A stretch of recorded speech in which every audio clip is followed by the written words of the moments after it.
Hello everyone, welcome back to the RN45 education. आज मैं आप लोगों के लिए लेकर आया हूँ मैथ के 10 इंपॉर्टेंट क्वेश्चन जो कि आपके BPSC TRE 2.0 के लिए काफ़ी इंपॉर्टेंट हैं।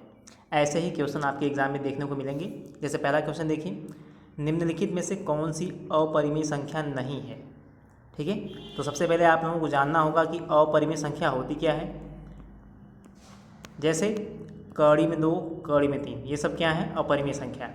कड़ी में 2 का मान क्या होता है, 1.4142 1। कड़ी में 3 का मान होता है 1.7320 dot dot dot dot dot. यानी अपरिमेय संख्या वे संख्याएं होती हैं जिनका जो है दशमलव विस्तार होता है, जो न तो समाप्त होती हैं और न ही दोहराई जाती है। तो आप लोगों को बाई ऑप्शन चूज करना है, इनमें से कौन सी अपरिमेय संख्या नहीं है।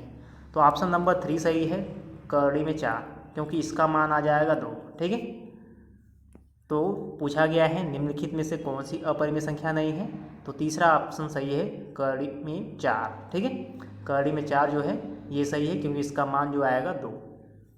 दूसरा क्वेश्चन देखिए, इसमें पूछा गया है निम्नलिखित में से कौन सी एक परिमेय संख्या है। परिमेय संख्या है, परिमेय संख्या आप लोगों ने पढ़ा होगा जिसे P/Q के रूप में लिखा जाता है, जहाँ पे Q का मान जो है 0 के बराबर नहीं होता है। यही आप लोगों ने पढ़ा होगा कक्षा 9-10 में। ठीक है, तो आप लोगों को ऑप्शन देखिए, कड़ी में 11 परिमेय संख्या नहीं है, कड़ी 5 ये भी एक परिमेय संख्या नहीं है। यहाँ पे देखिए कड़ी में 9 लिखा गया है, तो इसका मान क्या आएगा, 3, और 3 को 3/1 भी लिख सकते हैं। ठीक है, तो कड़ी में 9 वाला ऑप्शन जो है सही है। क्वेश्चन नंबर 3, 1 किलोग्राम सेब का मूल्य 40 रुपये है। यदि प्रत्येक किलोग्राम में 4 सेब हैं तो 25 सेब की एक टोकरी का मूल्य कितना होगा। यानी सीधे सीधे पूछा गया है 25 सेब का मूल्य। ठीक है, 25 एप्पल का प्राइस पूछा गया है। ठीक है, तो सबसे पहले आप लोगों को एक सेब का दाम पता करना होगा, और यहाँ पे दिया भी गया है प्रत्येक किलोग्राम में 4 सेब है। ठीक है, और यहाँ पे दिया गया है 1 किलोग्राम सेब का मूल्य 40 रुपये। ध्यान से देखिएगा, 1 kg 1 किलोग्राम सेब का मूल्य कितना है, 40 रुपये। और ये भी दिया गया है 1 किलोग्राम में 4 सेब हैं, यानी 4 सेब का दाम क्या है, 40। ठीक है, तो यहाँ से काट देंगे, एक का दाम क्या आएगा, 10। ठीक है, अब यहाँ पे 25 सेब की टोकरी है, यानी 25 सेब का दाम, जब एक का मान 10 है तो 25 का दाम 25 × 10 250 रुपये, 250 रुपये आपका आएगा। ऑप्शन नंबर 3 जो है सही है। क्वेश्चन नंबर 4, एक संख्या को 899 से विभाजित करने पर शेषफल 63 आता है। उसी संख्या को 29 से विभाजित किया जाता है तो शेषफल क्या आएगा। देखिए, ऐसे क्वेश्चन बहुत ईजी होते हैं। एक संख्या को 899 से विभाजित करने पर शेषफल 63 आता है, तो जो शेषफल है उसी में आप लोगों को 29 से भाग कर देना है। ठीक है, ऐसे क्वेश्चन में आप लोगों को कुछ नहीं करना है, जो शेषफल दिया रहेगा उसी में आप लोगों को इससे जो है भाग कर देना है। दिया गया है यदि उसी संख्या को 29 से विभाजित किया जाए तो शेषफल क्या होगा। ठीक है, तो 63/29 भाग कर देंगे, 2 बार जाएगा आपका। मैं भाग करके दिखा देता हूँ, इसमें 29 से भाग करेंगे तो कितनी बार जाएगा आपका, 2 बार, तो कितना आ जाएगा, 58। और यहाँ पे क्या आएगा, 5 कट जाएगा, यानी शेष क्या बचेगा आपका, 5। ऑप्शन में देखिए कोई ऑप्शन मैच नहीं कर रहा है, तो आप लोग ऑप्शन नंबर 5 चूज करेंगे, उपयुक्त में से कोई नहीं। क्वेश्चन नंबर 5, इसमें पूछा गया है इकाई का अंक क्या है, 178 × 593 + 157। इकाई का अंक पूछा गया है, क्या क्या दिया गया है, 178 593, ठीक है, प्लस 157। अब इसमें इकाई का अंक ज्ञात करना है, तो आप लोगों को कुछ नहीं करना है, बस आप लोगों को इकाई वाले अंक को ही फॉलो करना है। ठीक है, यहाँ पे सबसे पहले गुणा है, तो सबसे पहले 8 और 3 में गुणा कर दीजिए। 8 और 3 में गुणा करेंगे तो आपका क्या आएगा, 24। अब 24 में इकाई वाला अंक क्या है, 4, 4 को ही लेना है। ठीक है, तो इन दोनों का गुणा करने पे इकाई का अंक तो आ गया 4, और यहाँ पे इकाई वाला अंक क्या है, 7, तो 4 + 7 क्या आएगा, 11। अब 11 में इकाई वाला अंक क्या है, 1 है, ऑप्शन नंबर 1 सही है, 1। ठीक है, फिर से देखिए, 178 × 593 + 157। अब इसमें आप लोगों को इकाई वाला अंक ज्ञात करना है, तो बस आप लोगों को इकाई वाला अंक ही ध्यान देना है। 8 3 7, 8 गुणे 3 प्लस 7 क्या आएगा आपका, यहाँ से आएगा आपका 24, तो 24 का बस 4 लेंगे इकाई वाला अंक, 4 प्लस 7 11, और 11 में भी इकाई वाला अंक क्या आएगा, 1 आएगा। ऑप्शन नंबर पहला सही है 1। अब देखिए क्वेश्चन नंबर 6, गुप्ता ने बिस्किट के कुछ पैकेट 7.50 रुपये में बेचे। यदि प्रत्येक पैकेट की लागत 1.50 है तो कितने पैकेट थे। ठीक है, कुछ पैकेट हैं जिन्हें बेचा गया 7.50 रुपये में।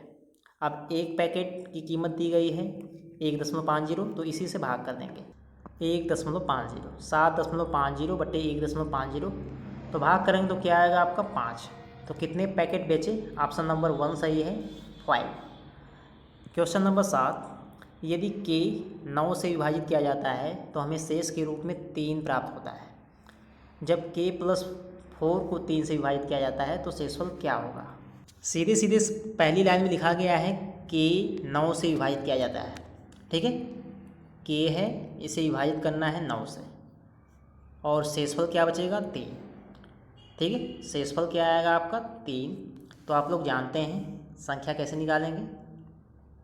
मान लीजिए यहाँ पे x बार चला गया है। ठीक है, तो k का मान कैसे निकालेंगे, भाज्य बराबर भाजक गुणे भागफल प्लस शेषफल। ठीक है, यानी संख्या क्या आ गई आपकी 9x + 3। फिर से देखिएगा, शुरू में ही कहा गया है यदि k 9 से विभाजित किया जाता है तो हमें शेष के रूप में 3 प्राप्त होता है।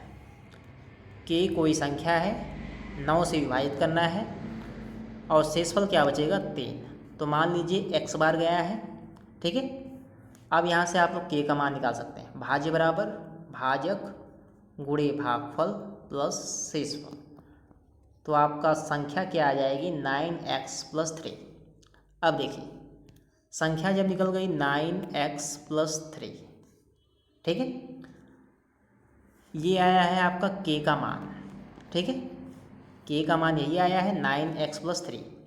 लेकिन यहाँ पे क्या है k + 4 को विभाजित करना है, तो k + 4 का मान क्या हो जाएगा 9x + 3 + 4, यानी 9x + 7।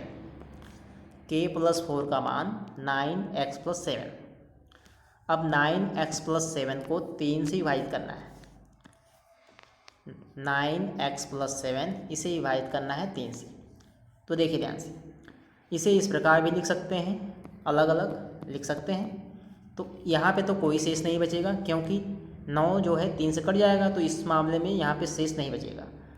बस आप लोगों को यहाँ पे चेक करना है, साथ में जब 3 से भाग करेंगे तो 1 शेष बचेगा, और यही आपका आंसर आएगा।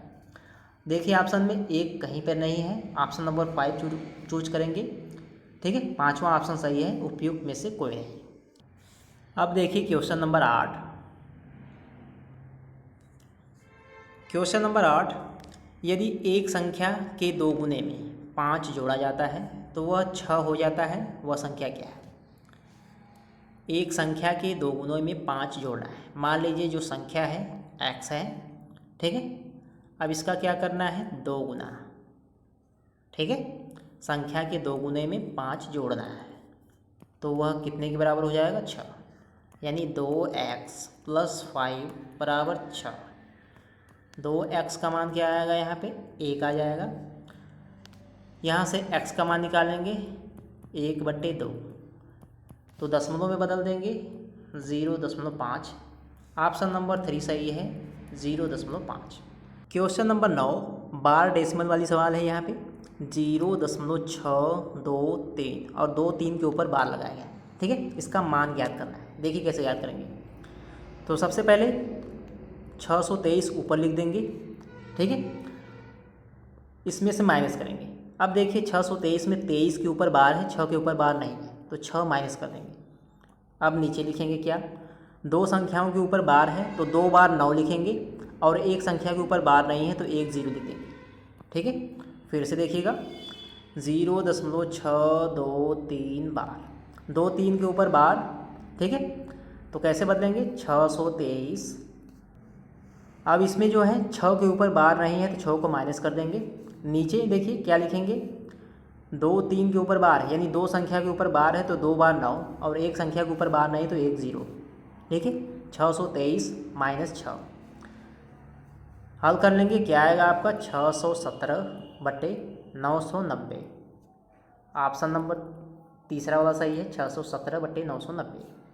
आगे देखिए क्वेश्चन नंबर 10। क्वेश्चन नंबर 10, 6 अंकों की सबसे छोटी संख्या और 5 अंकों की सबसे बड़ी संख्या के बीच अंतर ज्ञात कीजिए। तो 6 अंकों की सबसे छोटी संख्या क्या होती है? 1 और 5 बार 0। 5 अंकों की सबसे बड़ी संख्या यानी 5 बार 9। घटा देंगे, क्या आएगा आपका 1। ऑप्शन नंबर तीसरा सही है 1। तो ये थे 10 क्वेश्चन। ऐसे ही क्वेश्चन आप लोगों को एग्ज़ाम में देखने को मिलेंगे। अगर आप लोगों को वीडियो पसंद आए तो वीडियो को लाइक करिएगा और चैनल को ज़रूर से सब्सक्राइब करिएगा, क्योंकि इस चैनल पर आप लोग किसी भी टीचिंग एग्ज़ाम की तैयारी कर सकते हैं। तो मिलेंगे नेक्स्ट वीडियो में कुछ और लेटेस्ट अपडेट के साथ। तब तक के लिए वीडियो देखने के लिए आपका बहुत बहुत धन्यवाद।